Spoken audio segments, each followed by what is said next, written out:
Railway reservation system will be revamped into next generation e-ticketing system.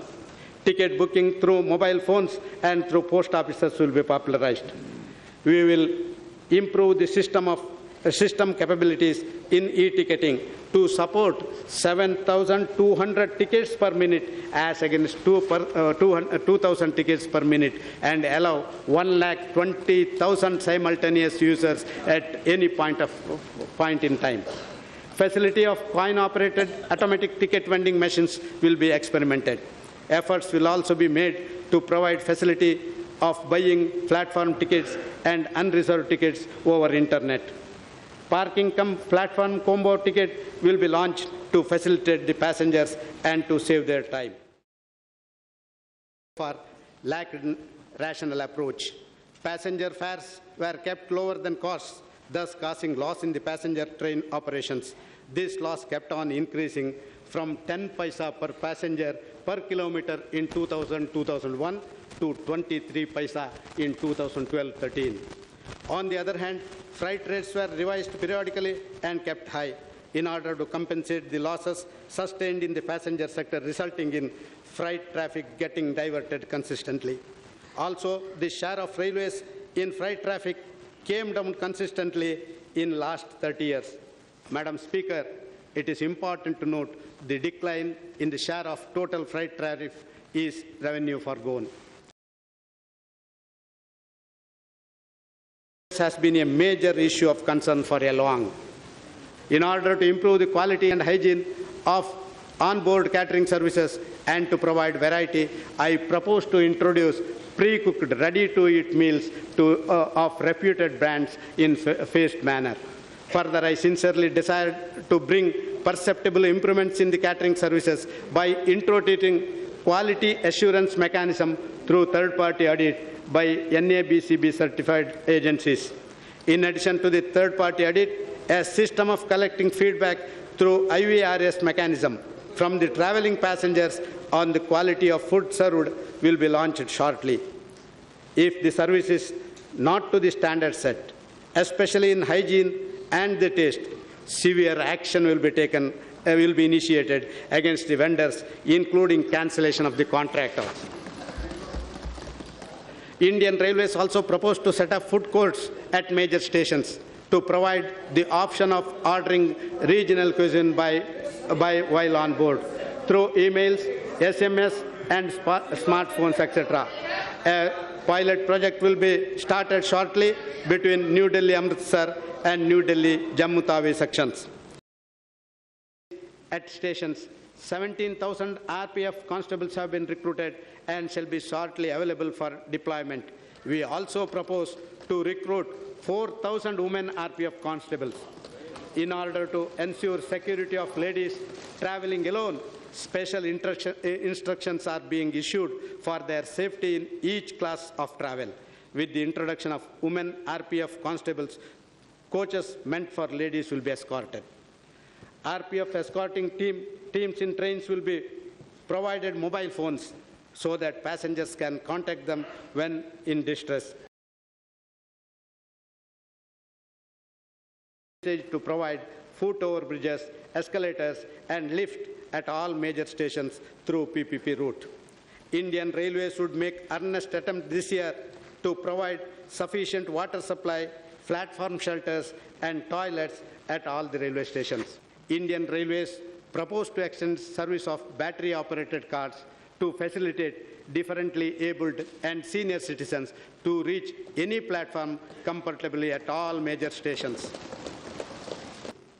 As Indian Railways serve a lot of business travelers who spend substantial time in travel, in order to add best value to their time, I propose to provide workstations in select trains on payment basis. A pilot project will be launched by this year.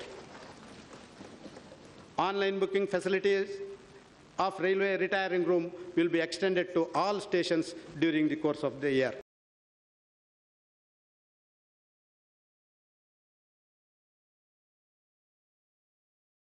Passengers a day, there are still large number of people who have not yet set a foot on the train.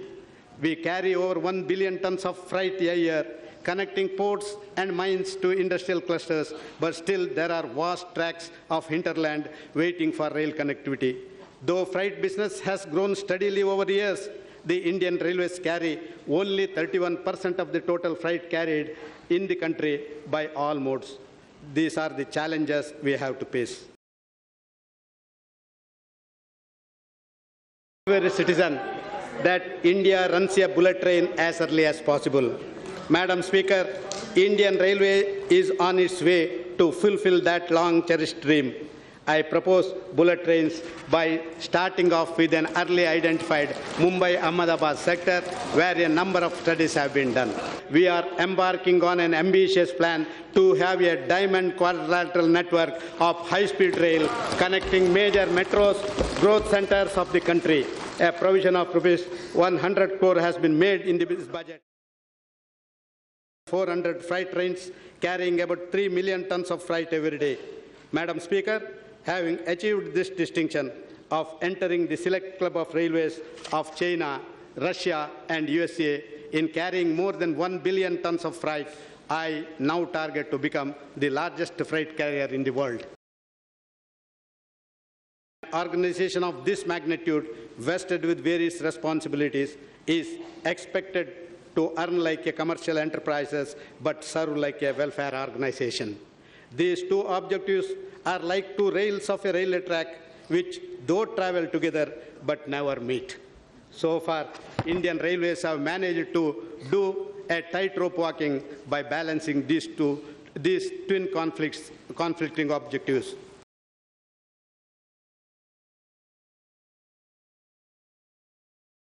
Of Indian Railways needs immediate course correction. Among the many corrective steps that I have planned out, fare revision was one which was a tough, but it was a necessary decision. Madam Speaker, as they say, yattadagre vishamisha pariname amrutopamam. The medicine appears as bitter in the beginning, but like a nectar at the end. Can I depend only on hiking fare and burden the public to mobilize these funds? This is unrealistic. Thus, I need to explore the alternative sources of resource mobilization. The first source is leveraging railway PSU resources. Madam Speaker, railway PSUs have done very well and are financially sound. I propose to bring investable surplus funds of railway PSUs in the infrastructure projects of railways which can generate attractive returns for PSUs. The second source is private investment in railway infrastructure, domestic as well as foreign. It is domestic as well as foreign direct investment. The growth of railway sector depends heavily on availability of funds for investment in railway infrastructure.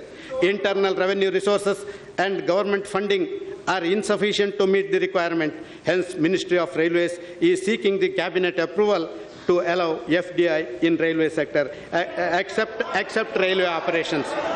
Except railway operations. The third source is public-private partnership. There has been a lot of talk about public-private partnership for raising resources.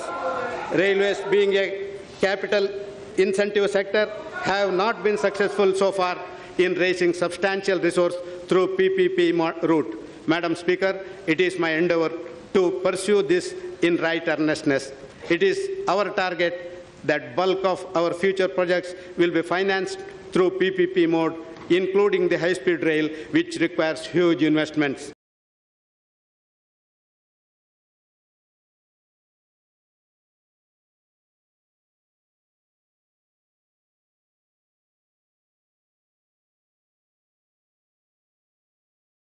Identified stations to international standards with modern facilities and passenger amenities on the lines of newly developed airports through PPP mode.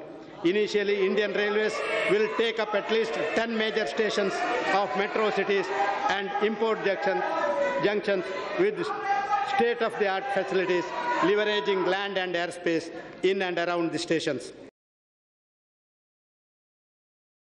Potential in the field of domestic tourism in our country.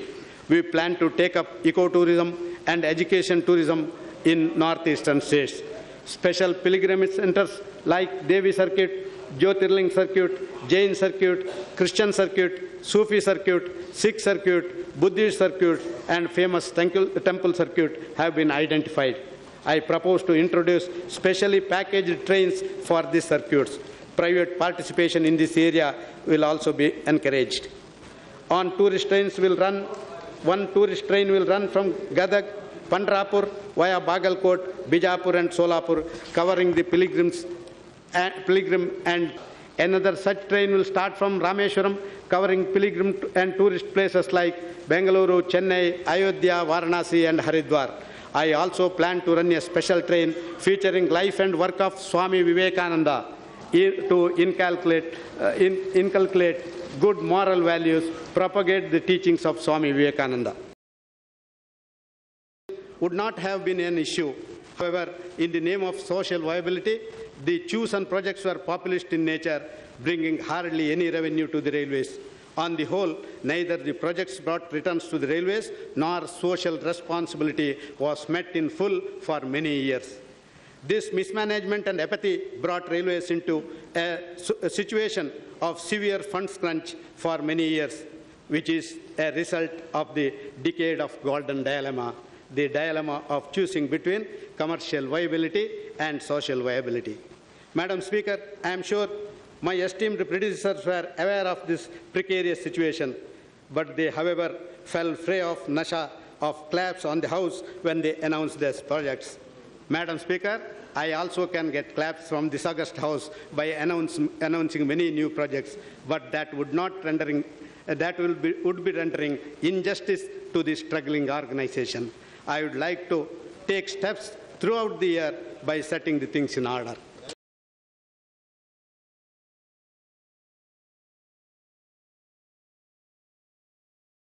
Projects rather than completing them. In the last 30 years, as many as 676 projects were sanctioned worth rupees 1,57,883 crore. Of this, only 317 projects could be completed and 359 projects remain to be completed, which will now require as much as 1,82,000 crore. In the last 10 years, 99 new line projects worth rupees 60,000 crores were sanctioned, out of which only one project is complete till date. In fact, there are four projects that are as old as 30 years, but are still not complete for one reason or another. The more projects we add, the thinner we spread our resources and longer it takes to complete them. I am sure if this trend is allowed to continue, many more thousands of crores will get spent, yielding hardly any returns. I propose to oppose the introduction of the AP Reorganization Bill, Amendment Bill. Sir, I would like to read only 2 lines. The aims and objects of the statement as laid down by the Honorable Minister. Sir, the Andhra Pradesh Reorganization Act 2014 was enacted on 1st March 2004 to provide for reorganization of the state of Andhra Pradesh and the state of Telangana and Andhra Pradesh. Sir, that means the state of Telangana and Andhra Pradesh were enacted on 1st March 2004. A gazette publication was made. So, in the event if the government intends to alter the boundaries of any state, Article 3 has to be followed. In Article 3 of the Constitution, the President should recommend the bill to the House only after ascertaining the views of the legislature of the respective state assemblies. So in this case, the President has not elicited the views of the state of Telangana and as well as the state of Andhra Pradesh. So in this context, I oppose the bill and there is no sanctity, and all of us know, the parliamentarians know that no government can alter the boundaries unless they follow the Article 3 of the Constitution. Hence, I oppose the bill in toto. You will answer.